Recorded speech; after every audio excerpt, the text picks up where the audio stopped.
Puppeteer, a person who manipulates an inanimate object to create the illusion that the puppet is alive. Puppetry takes many forms, but they all share the process of animating inanimate performing objects to tell a story. For more than 3,000 years, puppetry has been used in almost all human societies, both as entertainment in performance and ceremonially in rituals and celebrations. Today, the art of puppetry has evolved into a way of life for generations of moviegoers and television watchers around the world. Vincent Anthony is someone who is passionate about puppetry, both as an audience member and as a performer. His passion for the art form has led him to a place of prominence within the international puppetry world. It has also led him to establish the National Center for Puppetry Arts, the nation's largest organization dedicated to the art form, and one of the few puppet museums in the world. I really didn't become involved in puppetry until I was studying acting in New York, and I got a job as a puppeteer. So if you're studying acting, what is appealing to you about being behind? Because acting is on the stage in front of the audience, and puppetry is definitely the opposite end of that spectrum. So where did that balance come in? Well, I think I'm basically introverted, and I think that puppeteers can be people who wish to have a persona outside of themselves. And I think that opportunity was very appealing to me. So what's the first time that you can remember the challenge of actually being a performance artist with a marionette? When I auditioned in New York for Niccolo marionettes, I really enjoyed tremendously holding this puppet, even though I didn't know much about what I was doing. I can remember thinking that this would be something I would want to pursue. It was probably a career decision at a very early point. Do you remember how old you were at that point? Do I have to say? No, you don't have to say, not at all. I give you all these dates, and everybody will know how old I am. Well, we won't I'm tell. admitting to 49, so you can put that in. Okay, so you were probably 12. How's that? I was 12 when I formed this center. If you do the math on that, then that gets me to 40. I would suggest that you're going backwards, which is awesome. When you were auditioning, you said you auditioned for an acting job, but it was for a job with a marionette company? Is that what I'm hearing correctly? It was a traveling marionette company. And they didn't mind that you weren't experienced? No, they were looking for actors who wanted to become puppeteers, and they were willing to train. So you audition and they hire you? Are you surprised? No, I guess I wasn't. I think I was, at the time, thought I was right for this matchup. And you said it was going to be traveling, so touring around the country or in certain areas? Well, they had a couple of companies, and they hired me for the National Touring Company. So I traveled around the United States for the next 9 months or so. Did you have one specific puppet that you were in charge of, or was it? Well, the show was Pinocchio.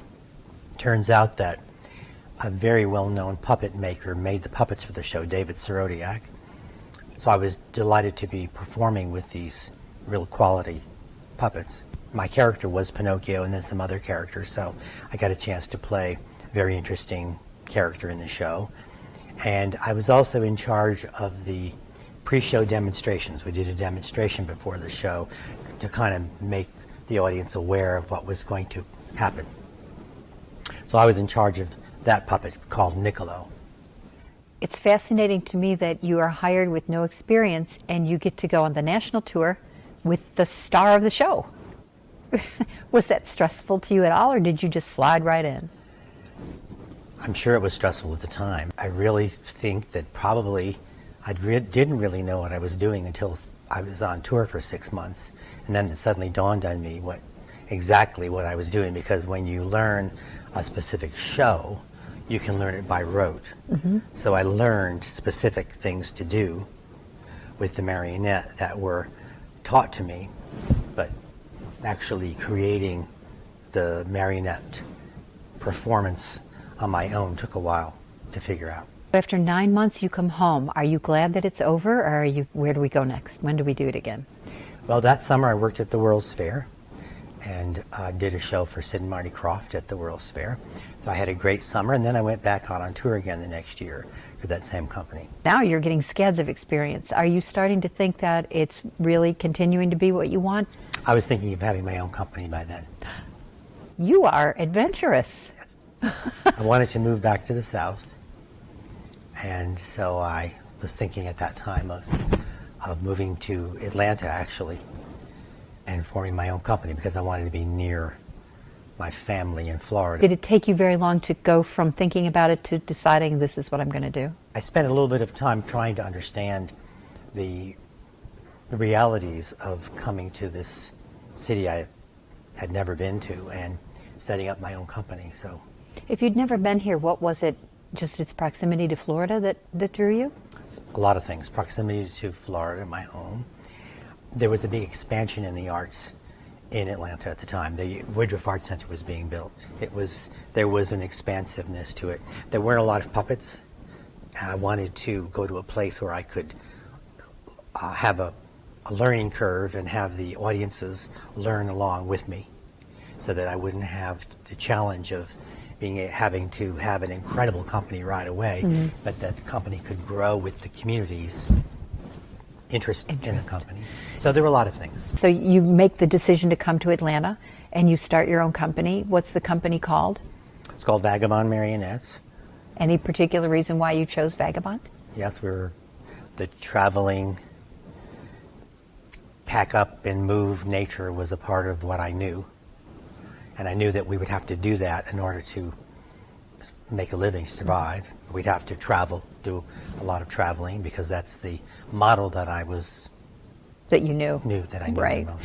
Did you come with people? There were a couple of people who came. Mitchell Edmonds came, and then a few months later, Susan Shalab came. They were both people who I worked with at Niccolo, at the company I worked with in New York. In New York. They decided to come to Atlanta as well. So how long did it take you to really get up and running? Did it take very long? We actually worked on and created a lot of a show between New York and Atlanta. Driving down? Well, we created a lot of it in New York. I remember creating a variety show in New York in my apartment. Basically, I put together a whole little variety show of puppets then while I was still working with the traveling company. And we were working on the script and some ideas for our first show, which, if I recall correctly, was Rumpelstiltskin. I think that was our first show. And on the way down, Mitchell's parents lived in Knoxville, and his father was a scenic designer, so we actually created the set in Knoxville. And a friend of ours was in Pittsburgh who worked with steel, and he created the steel first puppet theater that we created, the traveling marionette theater. He created that in Pittsburgh, and we stopped along the way and got the stage, so we actually created it from New York to Did Atlanta. you know you were going to do that? Like, did you have that planned out along the way? Yep. Wow. We planned it, we worked on it, we tried to make it on a timeline. Who drove your truck and trailer? Who was the brave soul that did that? Well, Mitch and I drove together, so we took turns driving down. And there's a funny story about that. Part of this story takes place in Pittsburgh, where Mr. Rogers' Neighborhood was created. And when I was working in New York, friends of mine, Susan and Mitchell, the people I mentioned earlier, went to work in Pittsburgh for a while. They both went to work at the Repertory Theater there. And I visited them and got to meet the cast of the Mr. Rogers' Neighborhood. And primarily I met the man who plays Mr. McFeely.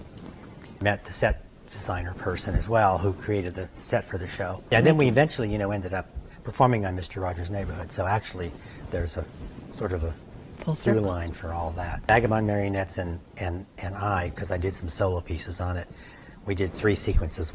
We were on the first year he was on national television.